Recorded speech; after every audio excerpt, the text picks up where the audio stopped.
तो आज इस प्रातः काल में आप जितने भी श्रद्धालु भक्तगण इस सेशन में उपस्थित थे,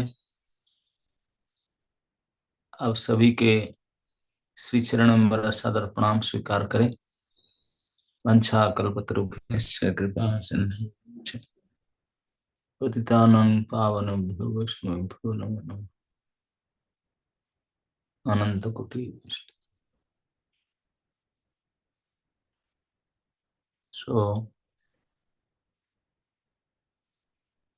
आज हमारा गीता चर्चा का क्रम 9999।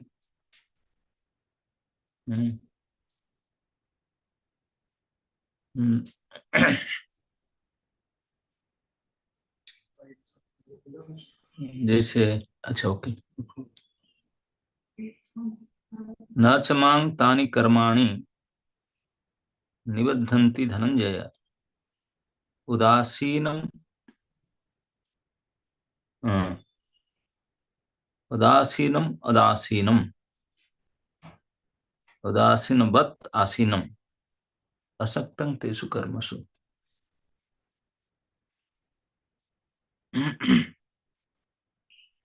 हे धनंजय, ये सारे कर्म मुझे नहीं बांध पाते हैं। मैं उदासीन की भांति इन सारे भौतिक कर्मों से सदैव विरक्त रहता हूँ।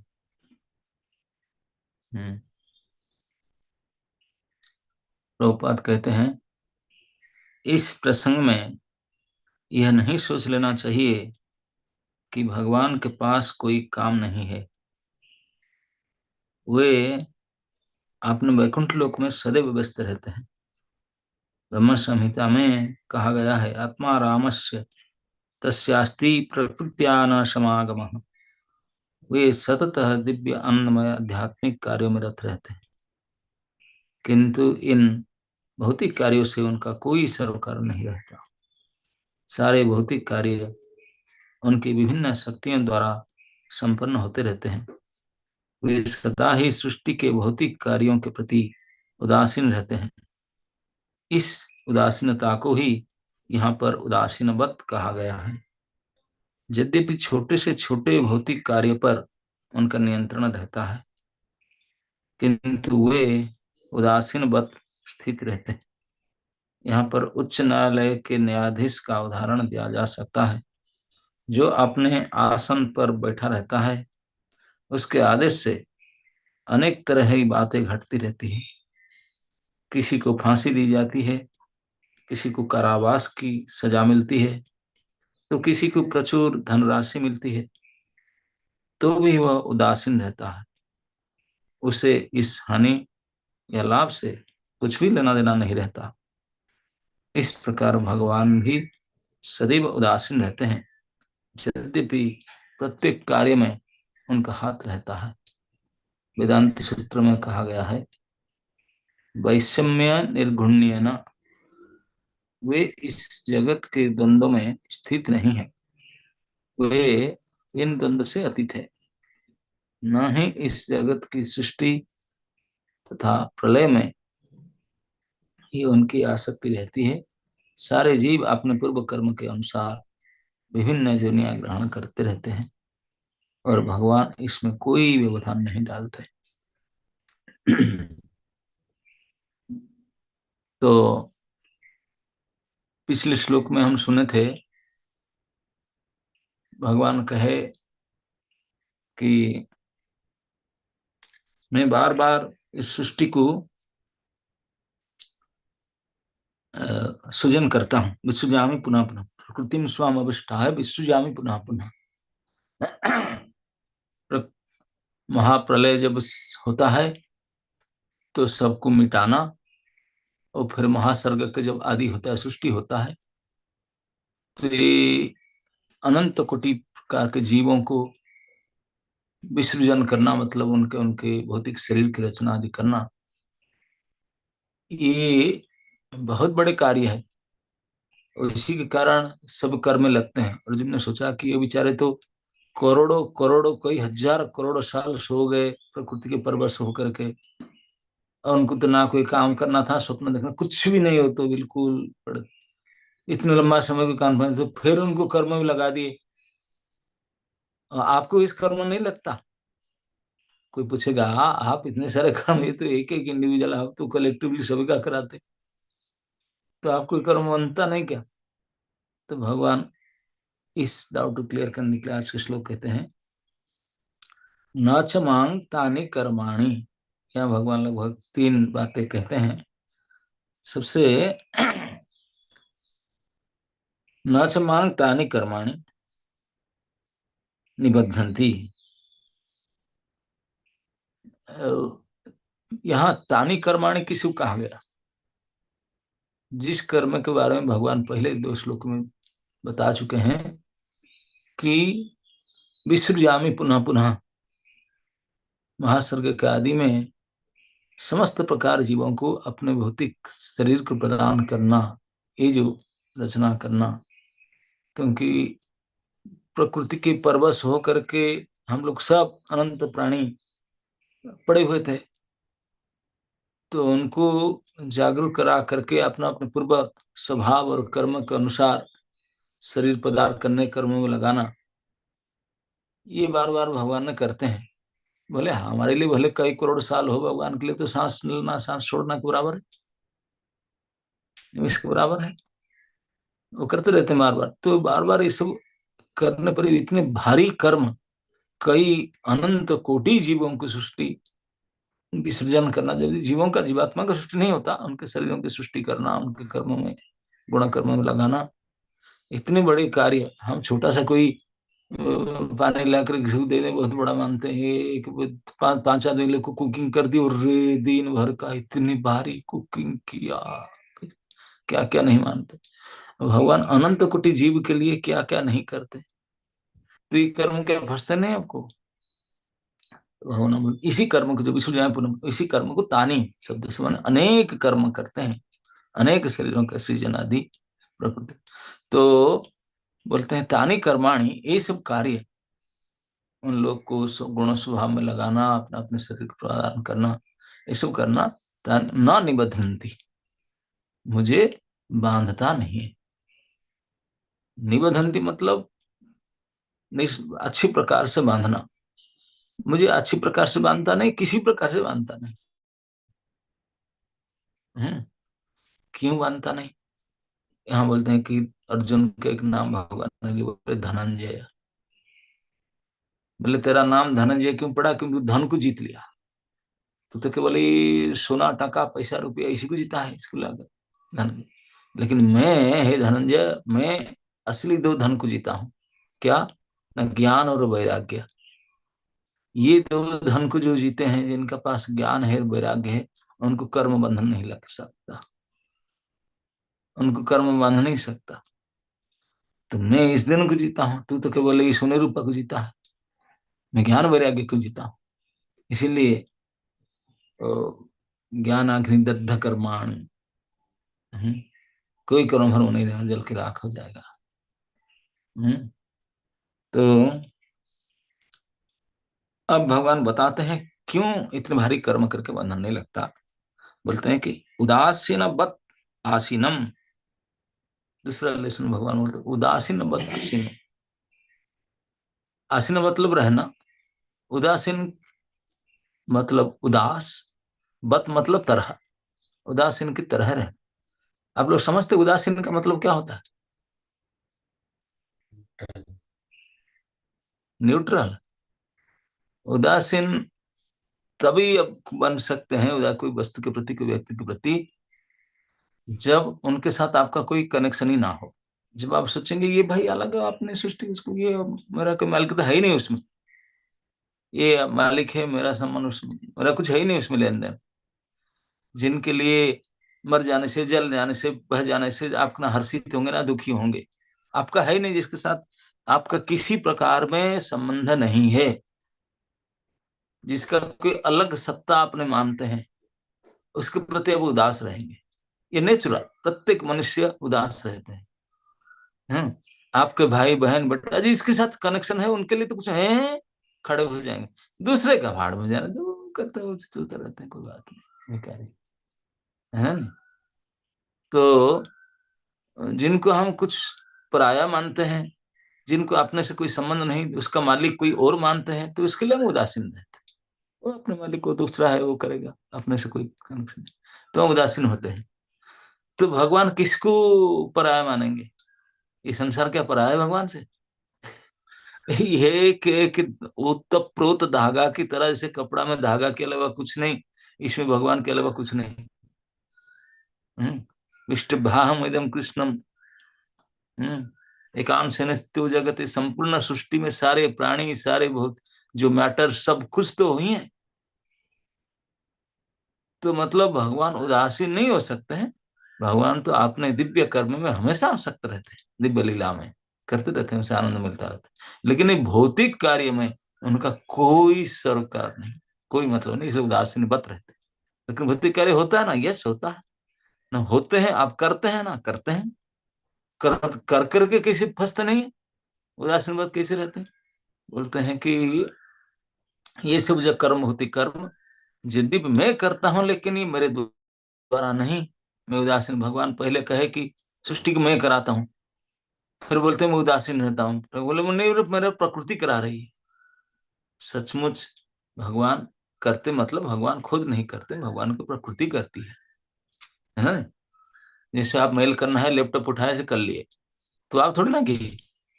हाँ, वैसे तो भगवान के मैकेनिज्म ये प्रकृति है, इसी के द्वारा वो जीव को नाना जो पूर्व कल्प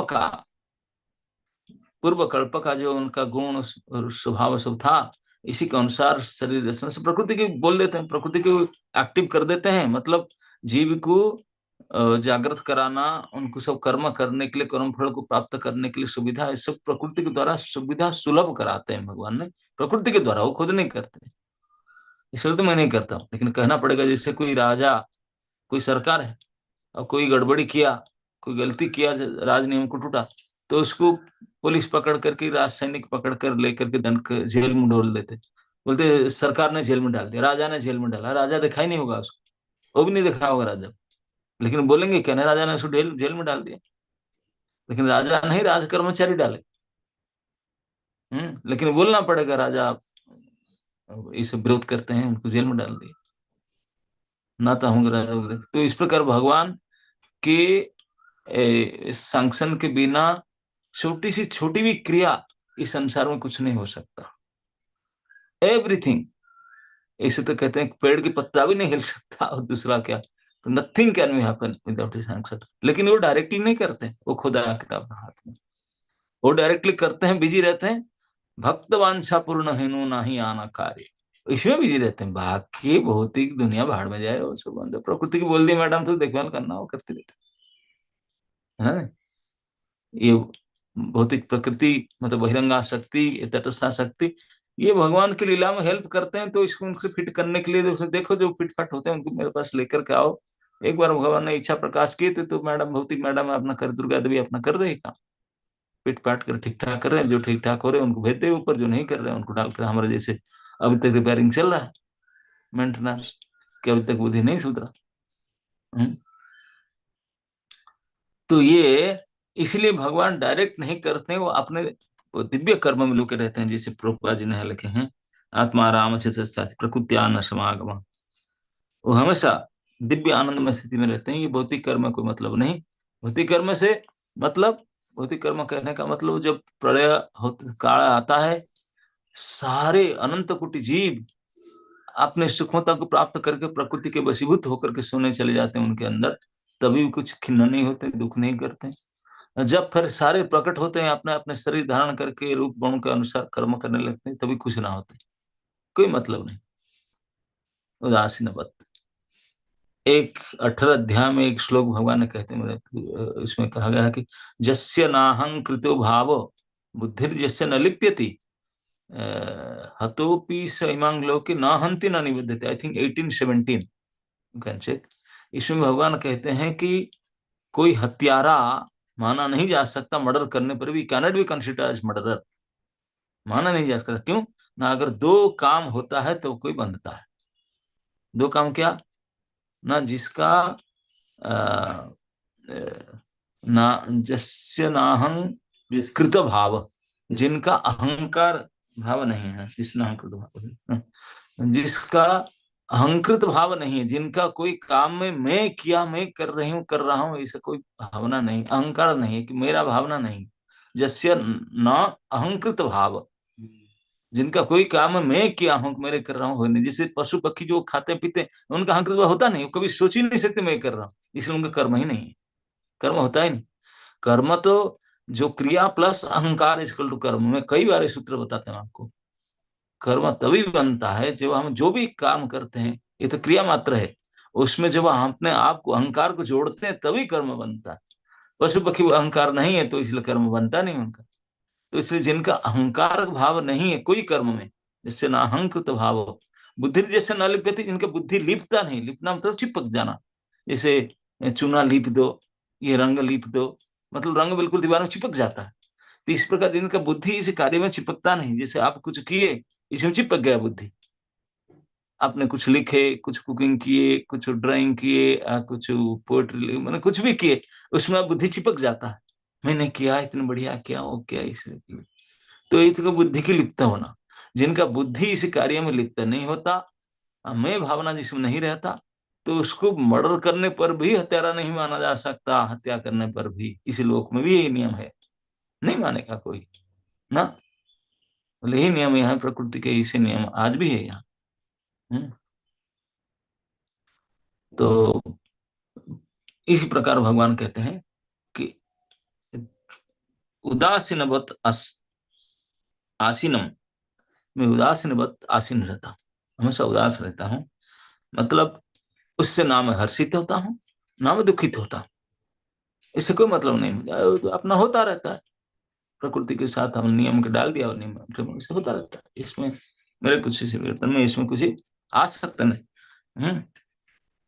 अब भगवान लास्ट तीसरा शिक्षा में कहते हैं, असंगत तेसु कर्मसु, मैं उदासीन व्रत रहता हूँ।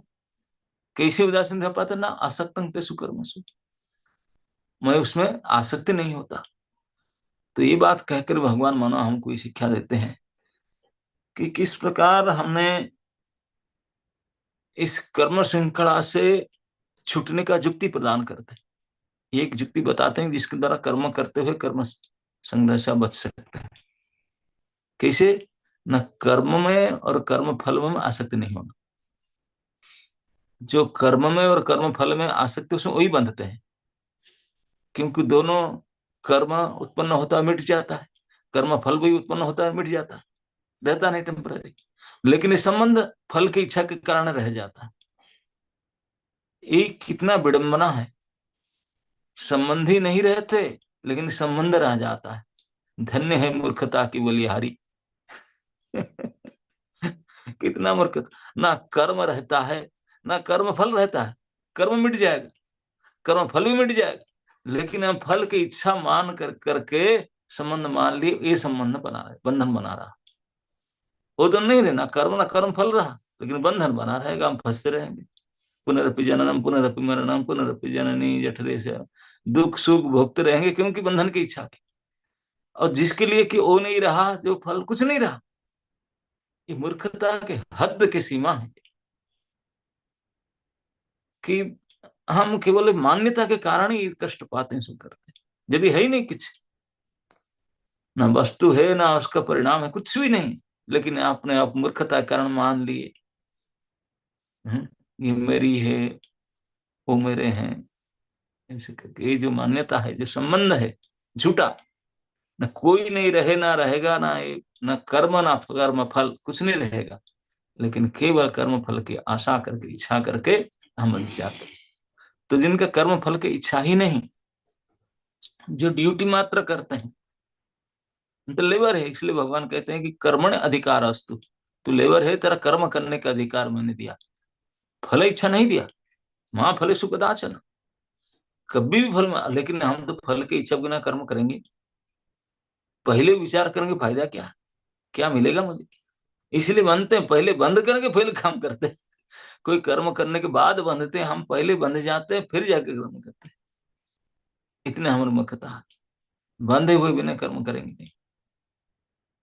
पहले कर्म फल की साथ आसक्ति कर लेंगे, फिर कर्म के साथ आसक्ति कर लेंगे, और दोनों मिट जाता है, लेकिन ये आसक्ति नहीं मिटता और हमको लेकर खाता रहता है, जन्म जन्म तक परेशान करता रहता। इसी बात को भगवान कहते हैं, तू जो फंस करके कई जन्मों से सड़ रहा है, एक कारण केवल तेरा एक कर्म फल के प्रति जो आशा है वही है। कर्म फल की इच्छा मत रखो, होता है अपना ड्यूटी मानो, मेरा ड्यूटी ये मुझे करना है, परिवार के मानो मेरा कृष्ण के मेरे ठाकुर जी के दास दासी हैं, उनको सेवा करना हमारा काम है, मैं कुछ कमाई दवाई ला कर बसूंगा करूंगा, बस इससे मेरा क्या मतलब, मेरे प्रभु का काम है। इस प्रकार के डिटाच होकर अनासक्त होकर कर्म करो, ना ना कर्म के प्रति, ना कर्म फल के परिणाम के प्रति आसक्ति मत रखो, तो कर्म का बंधन हो ही नहीं सकता, हो नहीं सकता, कर्म बंधन लग ही नहीं सकता, सवाल ही नहीं उठता कर्म बंधन का।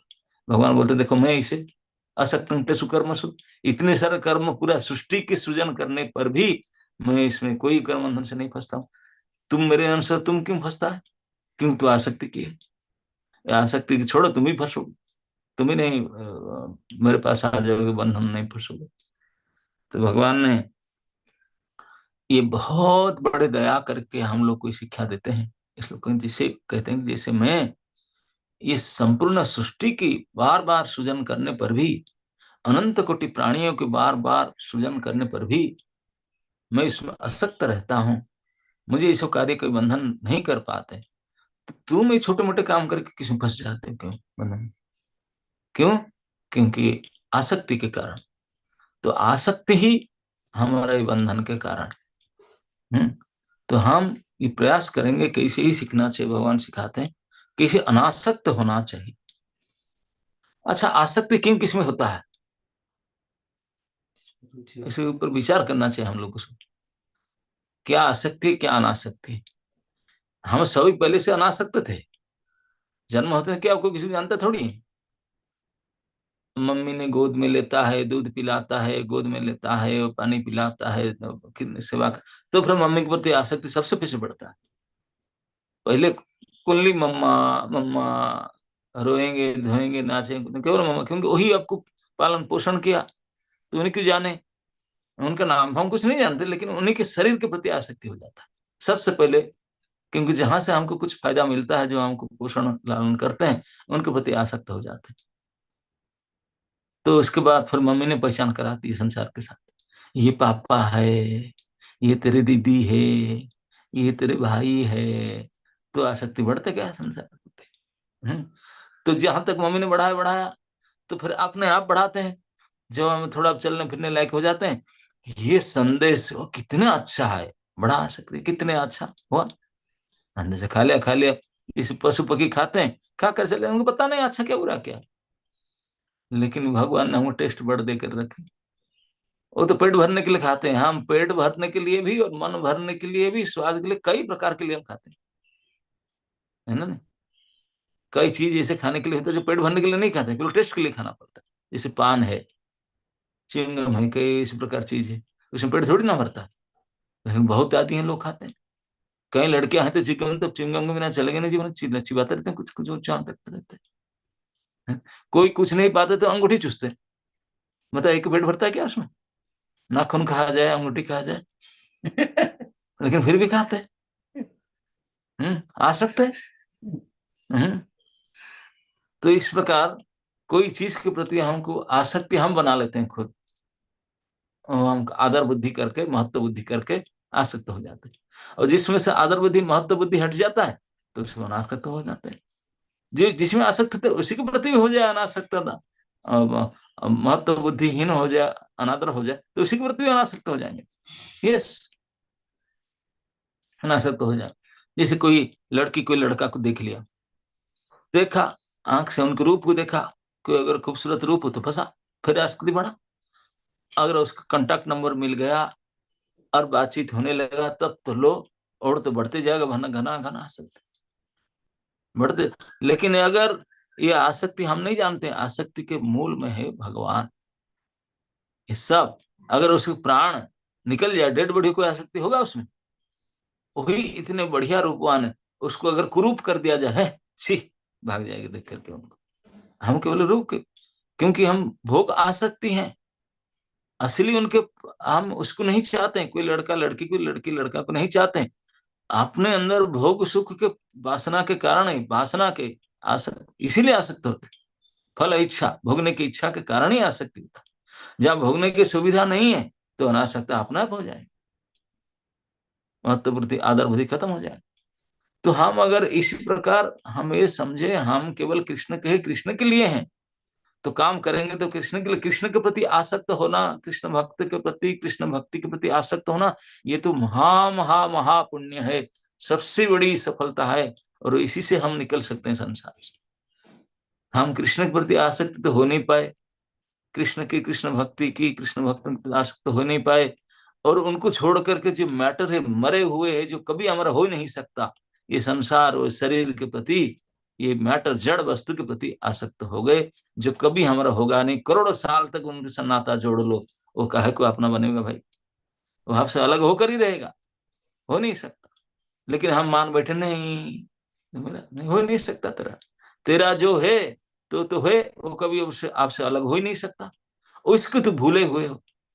ये भूलने के केवल जागृत करना, याद करना, इसकी मेरा संबंध है। वो संबंध जुड़ जाए तो ये संबंध अपना आप छूट जाए।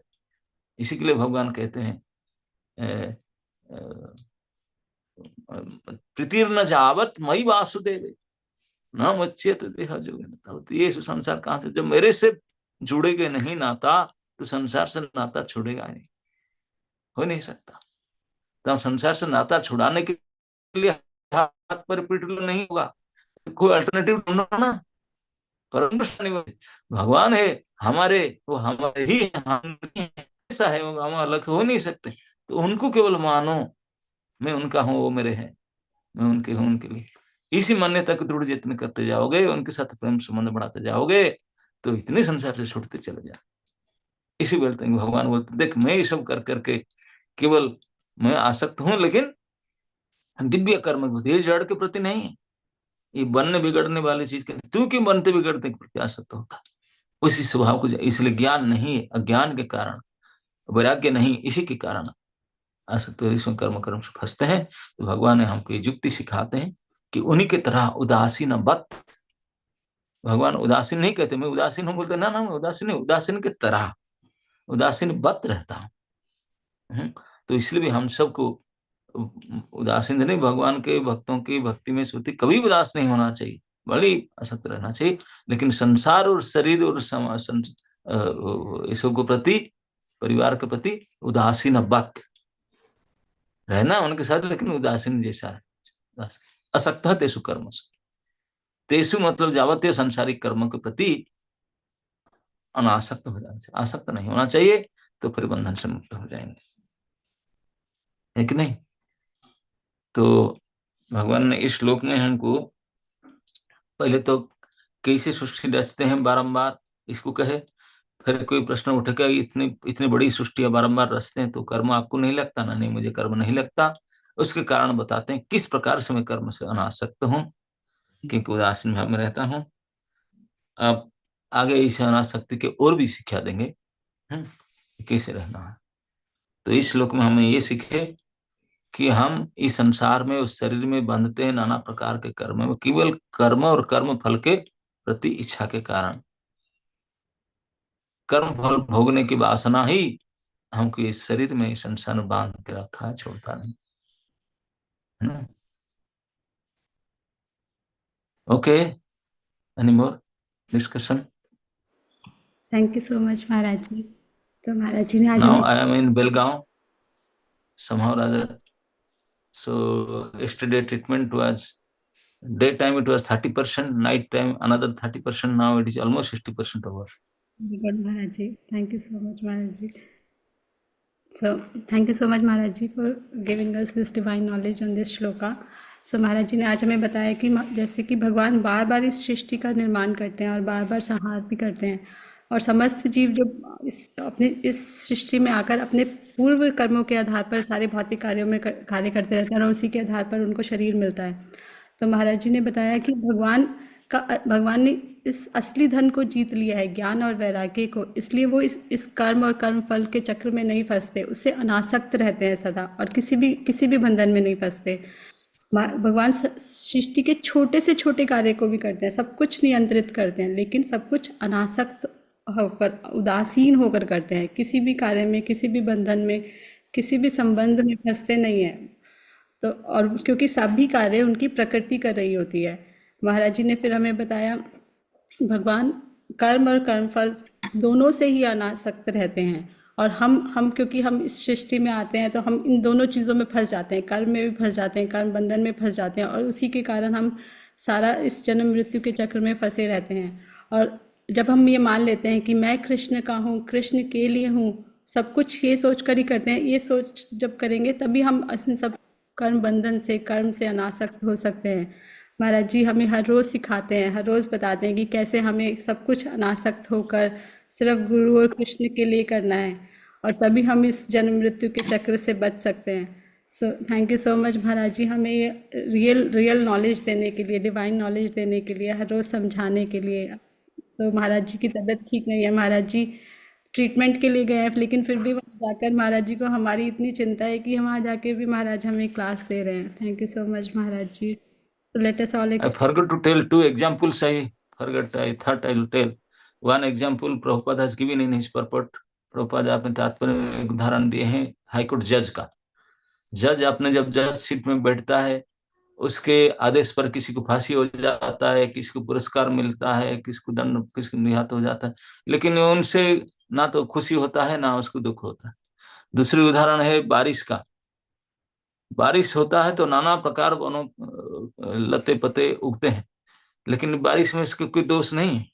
कोई लता उगता नहीं उगता उसमें कोई मतलब नहीं। इसी प्रकार हम लोग भी कर्म करते हुए अनासक्त या उदासीन मत रहना चाहिए। हरे कृष्ण। सो मच महाराज जी। महाराज जी आपके चरणों में रह के हम सीख सकते हैं कि कैसे अनासक्त होना है, बिकॉज अदरवाइज हम तो इस सब चक्रों में फंसे हुए हैं और अटैच्ड रहते हैं, चाहे वो फैमिली हो, बच्चे हो, सब चीज़ों से अटैच्ड रहते हैं। So thank you so much Maharaj ji. So let us all express our deepest gratitude to Maharaj Ji by chanting 3 times Hare Krishna Mahamantra. Hare Krishna, Hare Hare Krishna, Hare Krishna, Krishna Krishna, Hare Hare, Hare Ram, Hare Ram, Ram Ram, Hare Hare. Hare Krishna, Hare Krishna, Krishna Krishna, Hare Hare, Hare Ram, Ram Ram, Hare Hare. Hare Krishna, Hare Krishna, Hare Rama, Hare